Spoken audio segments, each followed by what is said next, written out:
Pichillá nos va a contar un poco cómo inició su carrera y qué significa ser artista tutujil. Yo estuve en una escuela de arte por 5 años, entonces yo fui a la ciudad 5 años, después de terminar, digamos, los cursos. ¿No? Regresé aquí, ¿verdad? En el lago, porque realmente aquí es mi fuente de mi contexto. Desde aquí, lo que trabajo es a partir de lo que hay acá, ¿no? El lago, y también como esta parte también es la parte de la etnia maya tutujil, pues pertenezco a esta etnia, y a partir de eso empecé, ¿verdad? Entonces, claro que la escuela de arte es, o sea, que te da ciertas herramientas técnicas, digamos, pero realmente para ser artista uno lo hace fuera de la escuela.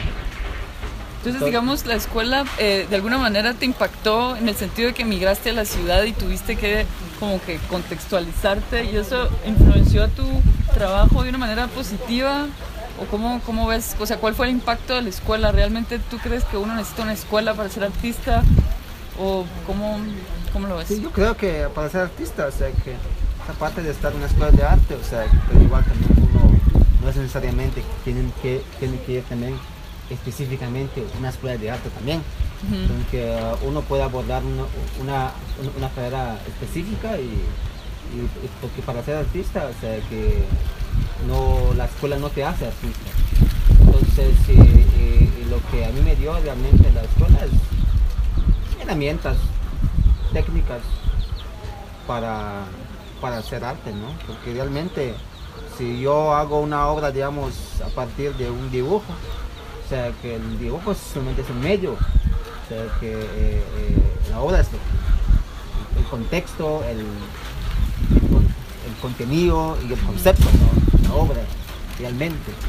Porque igual, si realmente hago otra obra, si hago un performance, digamos, o sea, que la obra no es el performance, pues, eso es un medio para expresar. Entonces, en mi mente, la escuela me dio como varias posibilidades técnicas como para poder decidir en qué funciona y qué no funciona. Y por ejemplo, ¿cómo ves tú tu posición de artista contemporáneo desde la identidad tutujil? O sea, ¿qué significado tiene ser tutujil y ser artista contemporáneo? Bueno, primero el concepto de arte y artista, ¿no? Porque el arte realmente en tutujil es que no hay traducción, porque igual ahora la palabra más cercana al concepto arte es la palabra shahan, que significa sagrado. Shahan. Sagrado. El sagrado es lo que quizás no se puede tocar, se puede ver, se puede apreciar, se puede sentir.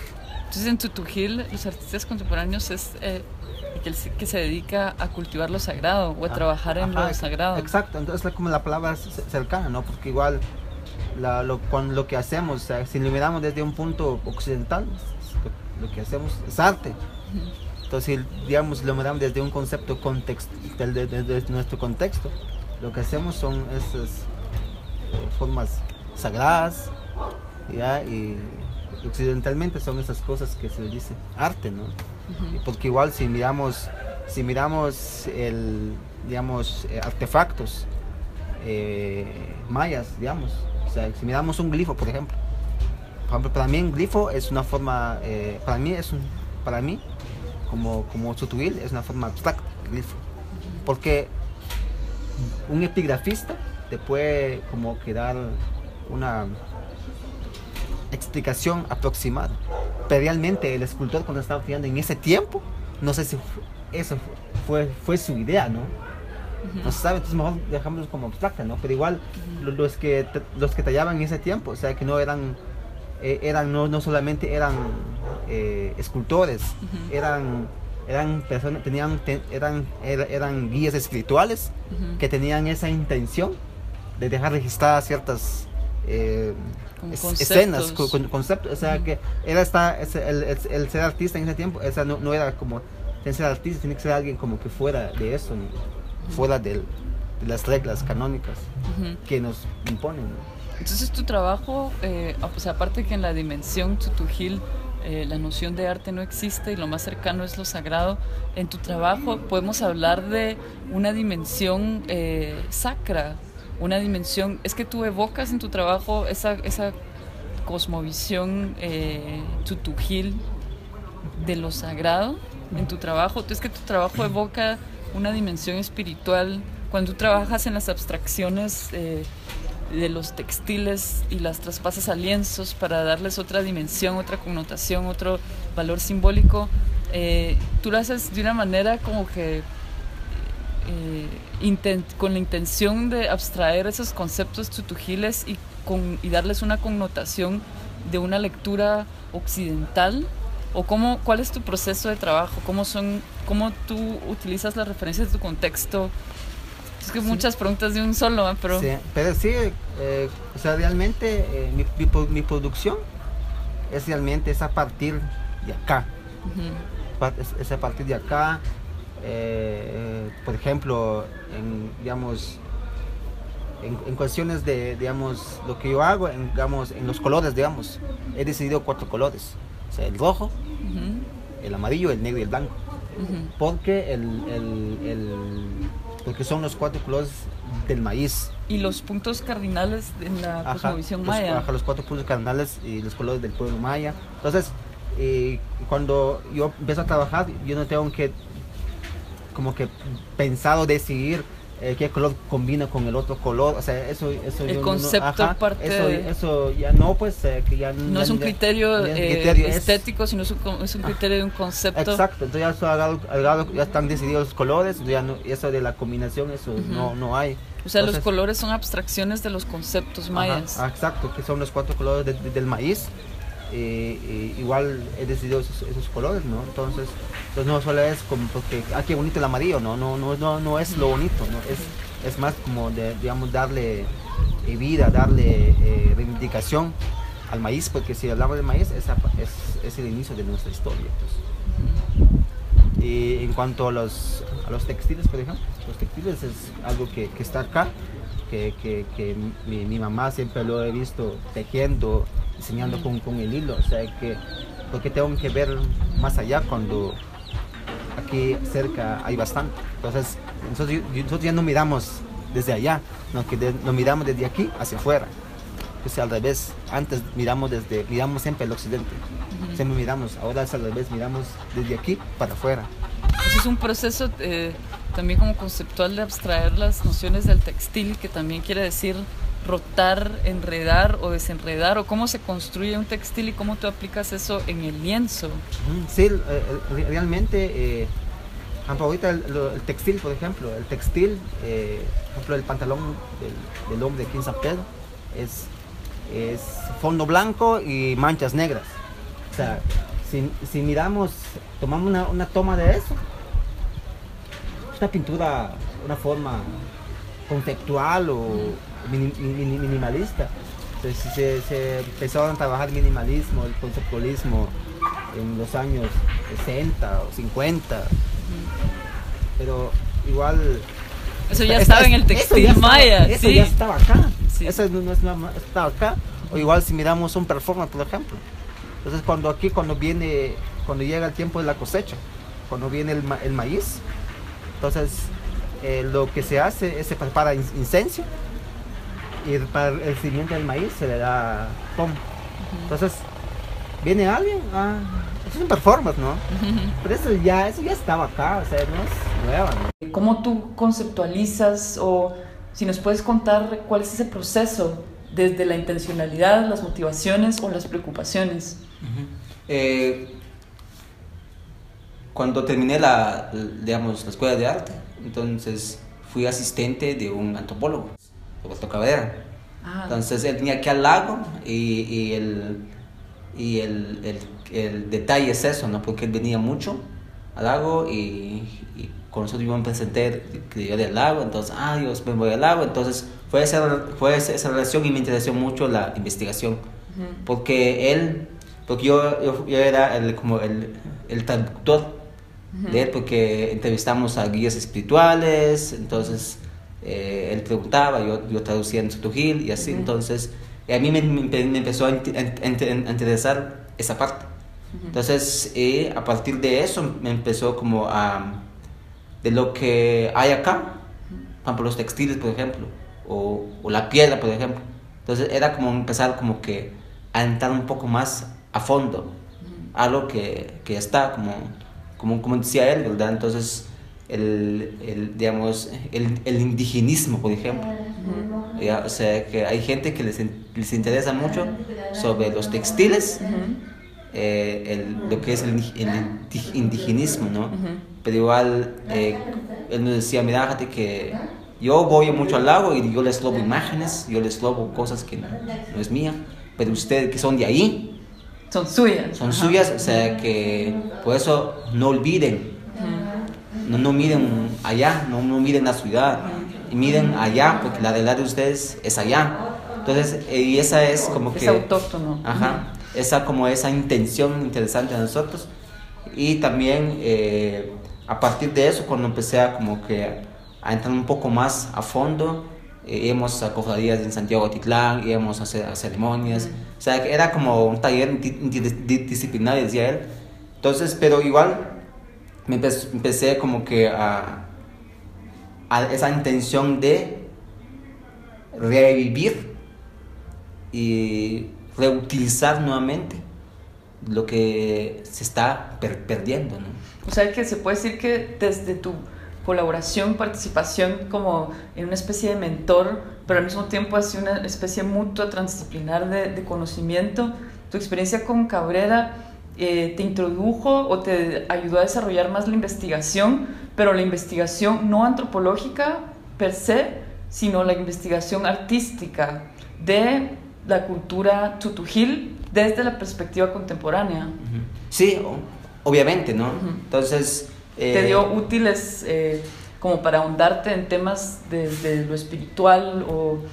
¿Cuáles fueron los temas o conceptos que desarrollaste más en tu periodo con Cabrera? ¿O después cómo te influenció esa posición de retomar un poco la raíz propia y las referencias del contexto en el que creciste? Exacto, es como decía él, yo no te voy a enseñar a pintar, sino que te voy a enseñar a pensar.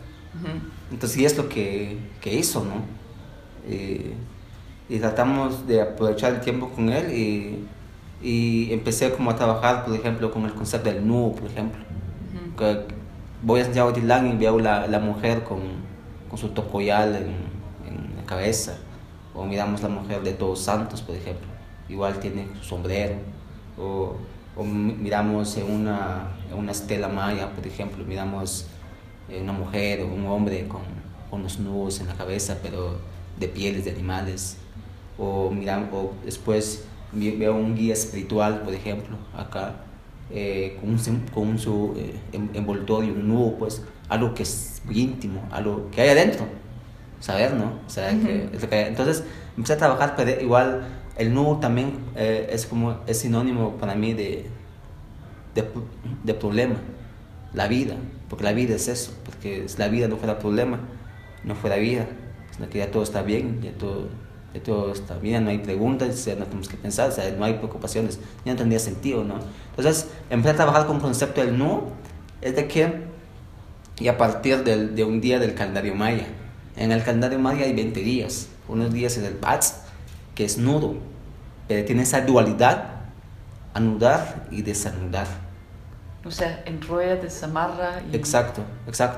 Y hice una pieza con esa, que es una vela, una candela, que anudé la vela. Entonces, al encender la vela, pues se consume la vela, pero con el nudo se desanuda el nudo. Entonces, es como que esa forma metafórica de representar la dualidad, anudar y desanudar. Entonces, empecé a trabajar con textiles, con nudos, sobre un lienzo, Que evoca también ese traspaso de lo que se hace y se deshace y de lo que puede ser a lo que puede no ser, ¿no? Ajá. Entonces, igual, y una forma muy clara de representar es, o sea, ¿por qué tengo que pintar de nuevo, no? O sea, que si ahí está.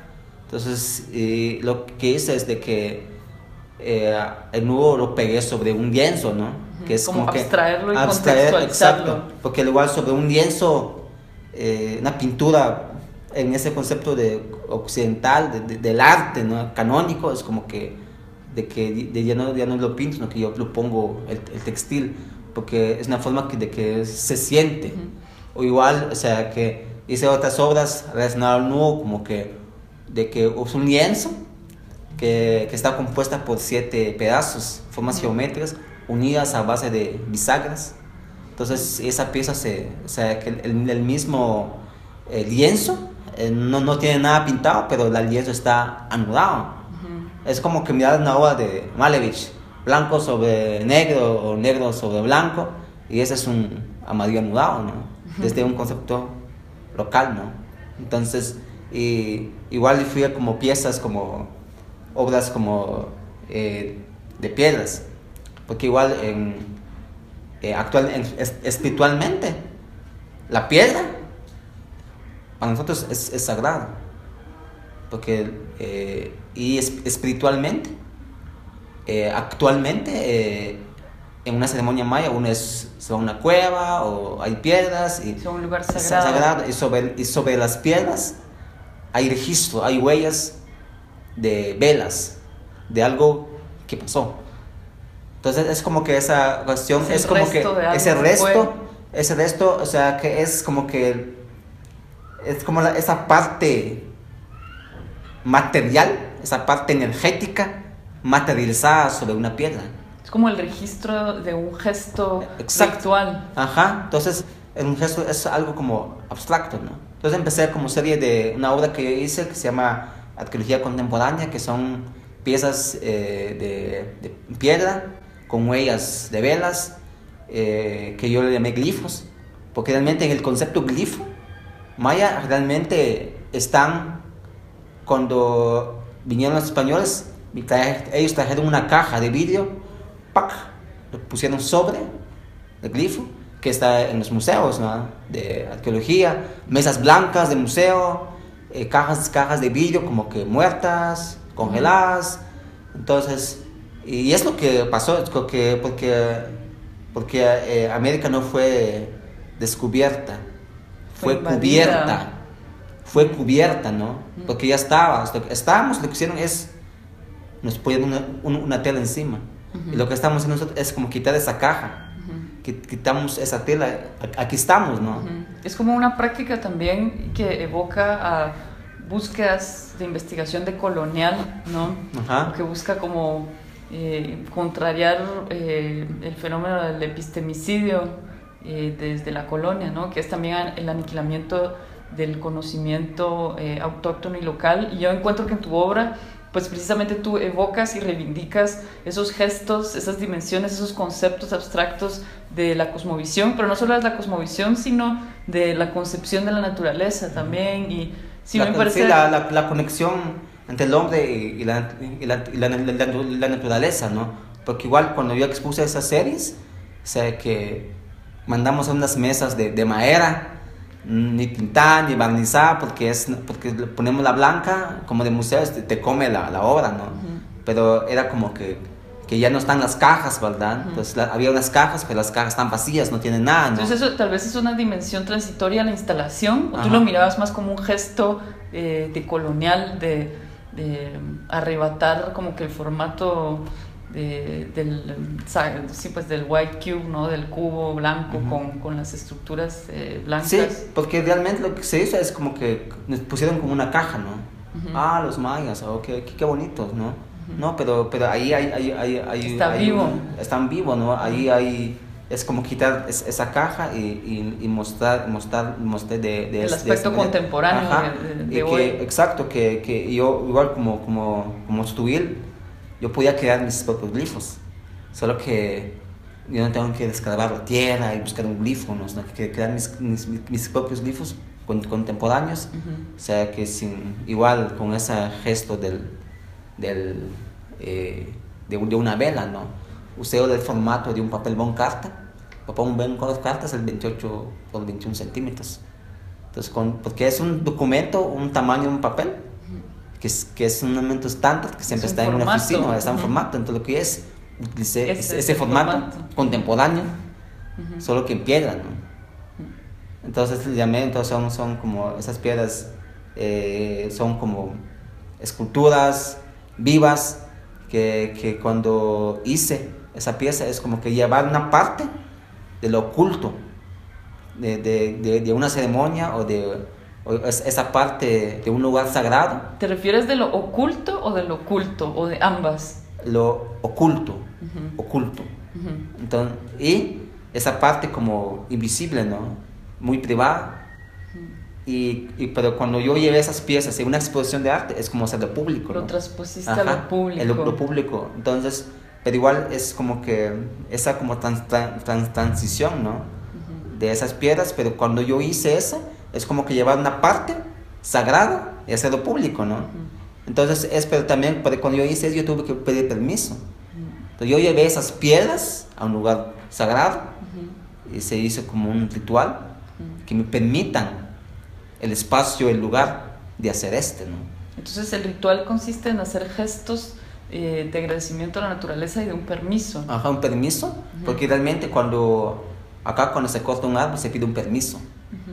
Cuando uno termina la cosecha del año se agradece.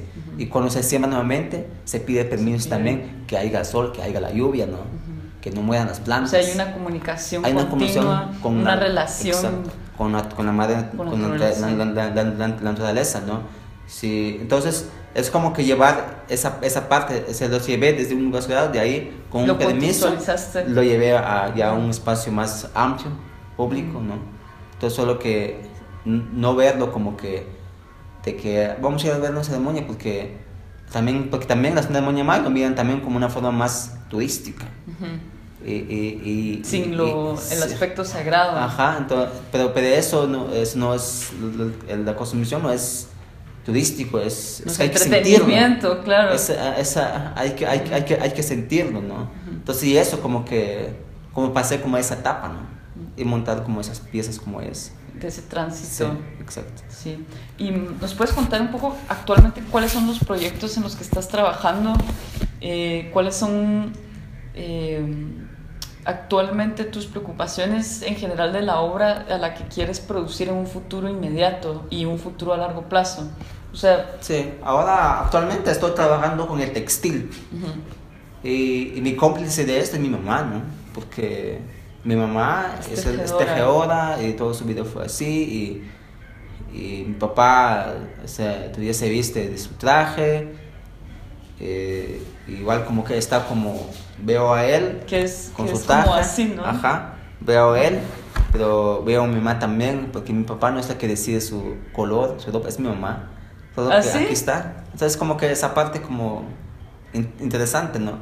Entonces y la cuestión del textil, por ejemplo, ahorita estoy enfocando al pantalón, que son las fondo blanco y manchas negras, ¿no? ¿Qué es lo que mencionabas de que son gestos también? Son gestos del arte entonces minimalista. Yo empiezo como a intervenir con líneas, pero con hilo, ¿no? Trato de que esas obras, que nada está pintado, todo es textil. Entonces, y ya subirlo sobre un bastidor, o sea, que es como en superficies de canvas. Ajá, exacto. Entonces, de canvas, o sea, que es como que porque igual el textil lo miran como que es artesanía o es arte, ¿no? Pero igual en la producción de un textil hay también procesos de conceptos. Hay una matemática pura. Enorme. Sí, porque al hilar, o sea, que hay un conteo, ¿no? Si uno pierde el conteo no funciona. O sea, al final el textil es una ciencia, es una matemática pura.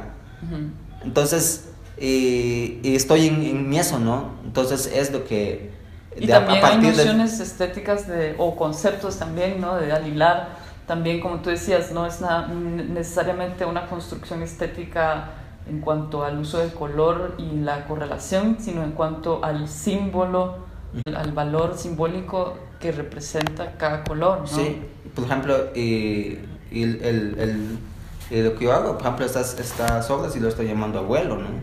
Porque igual ahí descansa la memoria de los abuelos. Ahí está registrada la resistencia.